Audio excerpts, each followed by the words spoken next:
राज करो। मुसलमानों ने कहा काटो मारो, ईसाइयों ने कहा काटो मारो। अरे हेलो दोस्तों, अस्सलाम वालेकुम। कैसे हैं आप सब लोग? आई होप आप सब लोग अच्छे ही होंगे। दोस्तों, मैं हूं शमा खान। तो आज की इस वीडियो में हम देखने वाले हैं कि एक पंडित जी का और बयान सामने आया है। उन्होंने बाबा रामदेव का भी रिकॉर्ड तोड़ दिया है। इतनी गलत बातें उन्होंने कही हैं मुसलमानों के खिलाफ कि सरेआम मुसलमानों को मारने काटने की धमकी उन्होंने दी है। तो हैरत की ये बात है दोस्तों कि उनको कोई कहने सुनने वाला नहीं है, उन पर कोई एक्शन लेने वाला नहीं है। बाकायदा स्टेज लगाकर उनका बयान रिकॉर्ड किया जाता है। इन्हें शर्म आनी चाहिए कि पंडितों का क्या काम होता है। लोगों को अच्छी राह दिखाने का काम होता है, अच्छी बातें बताने का काम होता है। और उसके बाद सुनेंगे हम कि डॉक्टर जाकिर नाइक सर का इस बारे में क्या कहना है। चलिए वीडियो को शुरू करते हैं। धर्म के ऊपर किया तो फिर ये क्या कर रहे हैं? धर्म क्या नुआई यहाँ पर? विभाजन में साफ लिखा है बाबा साहिब ने कि जब तक प्रत्येक मुसलमान पाकिस्तान ना चला जाए और प्रत्येक हिंदू पाकिस्तान से इंडिया ना आए, तब तक हम इस विभाजन को स्वीकृति नहीं देते हैं। तो फिर ये क्या कर रहे हैं? पाकिस्तान इनकी मम्मी क्या दहेज में लेकर आई थी? हिंदू धर्म स्वीकार करना पड़ेगा हिंदुस्तान में रहना है तो। यहाँ मुसलमानों को हिंदू धर्म बनाएंगे? बिल्कुल बनाएंगे। इनके कहने से बन जाएगा। अंग्रेजों ने कहा था तोड़ो बांटो राज्य करो, ईसाइयों ने कहा तोड़ो बांटो राज्य करो, मुसलमानों ने कहा काटो मारो, ईसाइयों ने कहा काटो मारो। अरे भाई, तुम कब काटोगे मारोगे? जब तुम सब मर जाओगे कब मारोगे? अरे ईसाई मुसलमानों को कब मारोगे? अरे तुम्हारे पास क्या है जो मारोगे? इतनी सी चाकू है जो सब्जी काटते हो, वो चाकू से कुछ नहीं होने वाला। हथियार रखो, तलवार रखो, बंदूकें रखो। मेरा सवाल ये है कि दुनिया में हम जो प्रैक्टिकली दुनिया में देख रहे हैं, ये मुस्लिम ही ज्यादा सबसे आतंकवादी है, और जो मासूम लोगों की हत्या कर रहे हैं, तो इंसानियत कहाँ है? माशाल्लाह, भाई साहब ने 2 दिन तकरीर सुनी और उसे यकीन हो गया है क्या कुरान में सबसे ज्यादा इंसानियत है। माशाल्लाह, उसके मुबारक देता हूं। लेकिन सवाल अहम है, सवाल गलत नहीं, आपका सवाल सही है। सवाल है कि हम देख रहे हैं मुसलमान ही आतंकवादी है, ये झगड़ा फसाद, मुसलमान फंडामेंटलिस्ट है, मुसलमान टेररिस्ट है, आतंकवादी है। जब हम कुरान पढ़ते हैं तो हमें इसका इज़हार होता है। लेकिन यह है क्यों गलतफहमी, जिस तरीके से मीडिया गलतफहमियां फैलाती है, हम उसको इग्नोरेंस में, अनजाने में मान लेते हैं। टेररिस्ट के मानी क्या है? मैं कहता हूं हर मुसलमान टेररिस्ट होना चाहिए, आतंकवादी होना चाहिए। आतंकवादी की मानी क्या है? तो समझ लो, टेररिस्ट उसे कहते हैं जो इंसान दूसरे इंसान के दिल में टेरर पैदा करता है। अगर कोई चोर पुलिस को देख रहा है तो उसके दिल में टेरर आता है, खौफ आता है। उस चोर के लिए पुलिस टेररिस्ट है। इस तरीके से हर मुसलमान, कोई भी एंटी सोशल एलिमेंट मुसलमान को देखता है, उसके दिल में खौफ आना ही चाहिए। अगर कोई चोर मुसलमान को देखता है, कोई बलात्कार करने वाला मुसलमान को देखता है, कोई भी एंटी सोशल एलिमेंट मुसलमान को देखता है, उसके दिल में खौफ होना ही चाहिए। कुरान मजीद में अल्लाह ताला फरमाते हैं सूरह अनफाल में, सूरह नंबर 8 आयत नंबर 60 में, खौफ पैदा करो उन लोगों के दिल में जो लोग एंटी सोशल है, जो हक को इनकार करते हैं, उनके दिल में खौफ डालो।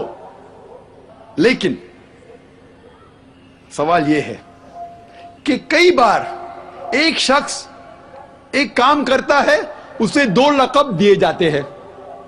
मिसाल के तौर पे हिंदुस्तान 60-70 साल के पहले अंग्रेज हम पर हुकूमत करते थे, कई साल किया। बहुत से हमारे इस देश के हिंदुस्तानी थे जो इस देश की आजादी के लिए झगड़ा कर रहे थे। इनको अंग्रेज कहते थे आतंकवादी, टेररिस्ट। हम आम हिंदुस्तानी कहते थे देशभक्त, फ्रीडम फाइटर, पेट्रियट। वही आदमी, वही काम, 2 लक़ब, 2 टाइटल। अगर आप अंग्रेज की बात मानते हैं, अंग्रेज कहते हैं हमें इस देश पे हुकूमत करने का हक है। अगर उनको हक है तो ये लोग को हम टेररिस्ट बिल्कुल सही कहेंगे। लेकिन आम हिंदुस्तानी कहता है ये अंग्रेज तो तिजारत करने आए थे, इनको हम पे हुकूमत करने का क्या हक है? तो हम कहेंगे ये लोग हैं देशभक्त, फ्रीडम फाइटर्स, पेट्रियट्स। सेम आदमी, सेम काम, दो लकब।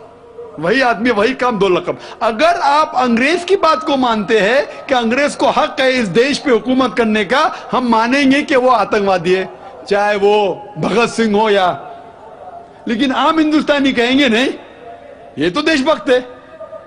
तो आप किसके नजरिए से देखते हैं चीज को, फिर आप फैसला करेंगे वो आतंकवादी है कि देशभक्त। आपके हिसाब से भगत सिंह देशभक्त था क्या आतंकवादी था? सतीश भाई, देशभक्त। देशभक्त, आतंकवादी नहीं था ना? था के भगत सिंह देशभक्त था क्या आतंकवादी था? देशभक्त, देशभक्त। हाँ, मैं भी समझता हूं देशभक्त था। हम अंग्रेज की बात को नहीं मानते। तो जब अंग्रेज टेलीविजन पे कहते हैं, CNN, BBC पे, कि मुसलमान आतंकवादी, आप क्यों मानते? क्या होगा? 5,000 लोग को मारो, वोट तो मुझे मिलेगा। $1 ट्रिलियन नुकसान, क्या फर्क पड़ता है? अगर नहीं गिराऊंगा ट्विन टावर को तो मैं थोड़ी इलेक्शन में आऊंगा। क्या करो? 1,000 लोग का कत्ल करो, नुकसान करो करोड़ रुपए का, मैं तो आ गया वापस सीट पे। जो देखा हूं वो खुद के चैनल के ऊपर, ये बाबरी मस्जिद में जो हुआ हिंदुस्तान में, गुजरात में क्या हुआ, वोट बैंक के लिए हिंदू मुस्लिम में झगड़ा करो। बाबरी मस्जिद को कौन जानता था पहले? आप जानते थे? सुने थे बाबरी मस्जिद के बारे में? ये दंगे फसाद के पहले 1985 के पहले सुने थे? नहीं सुना था। मैं भी नहीं सुना था। ये वोट बैंक के लिए झगड़ा फसाद, 1,000 लोग मारे गए। गुजरात में जो हुआ, क्या सही हुआ? अगर पुलिस चाहती तो, हमारे हिंदुस्तान पुलिस में माशाल्लाह इतना पावर है कि अगर चाहती तो दंगा फसाद हो ही नहीं सकता। बंबई में जो हुआ 1992 में, इफ द पुलिस वांटेड, किसकी जरूरत के बाहर रास्ते पे आए? लेकिन वो पॉलिटिशियन की इजाजत है, यहां मत जाओ, वहां मत जाओ, यहां हंगामा करो, यहां कर्फ्यू लगाओ, वहां मत कर्फ्यू लगाओ, यहां मुझे वोट मिलेगा, वहां नहीं मिलेगा। आप समझे ना?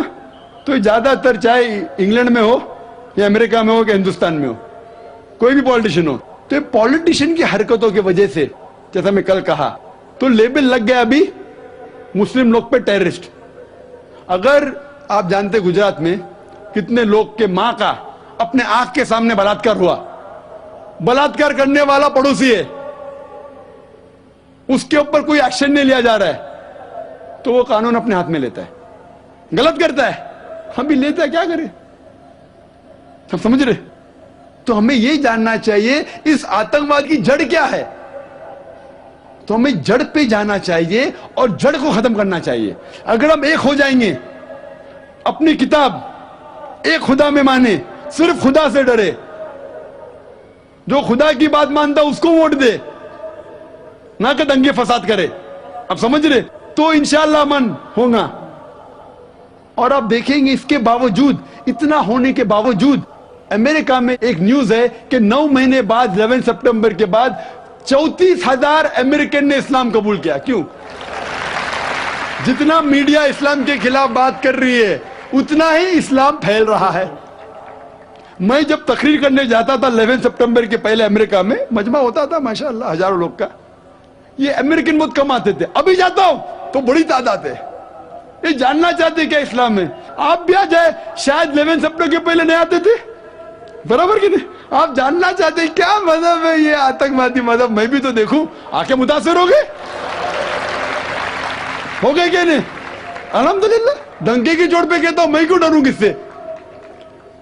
क्योंकि अल्लाह ताला फरमाते हैं सूरह इमरान में, सूरा नंबर 3 आयत नंबर 54 में, मकरुम मकरल्लाह वल्लाहु खैरुल माकिरीन। उनने प्लान किया, प्लानिंग की, अल्लाह ने भी प्लानिंग की। सबसे बेहतरीन प्लानर अल्लाह है। ये वेस्टर्नर्स प्लानिंग कर रहे के इस्लाम को दबाने को, इस्लाम और बढ़ रहा है और फैल रहा है। जितने दबाने की कोशिश कर रहे हैं, फैल रहा है। मीडिया कहती है कि इस्लाम में खवातीन के हुकूक नहीं है। 2/3 ऑफ द पीपल एक्सेप्टिंग इस्लाम, 66% के ऊपर जो लोग इस्लाम कबूल कर रहे हैं अमेरिका और यूरोप में, वो वुमेन है, औरतें। अगर औरतें को हुकूक हक नहीं मिलते इस्लाम में, तो ये अमेरिकन औरतें इस्लाम क्यों कबूल कर रहे, यूरोपियन औरतें क्यों कबूल कर रहे?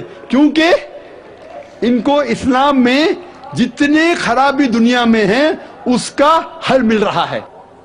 युआन रेडली थी एक ब्रिटिश रिपोर्टर जो अफगानिस्तान में गई थी रिपोर्ट करने के लिए तालिबान के वक्त। जिस तरीके से सलूक किया तालिबान ने उनके साथ, मैं तालिबान का दोस्त नहीं हूं भाई, फिर तो आप बोलेंगे तालिबान का एजेंट आ गया।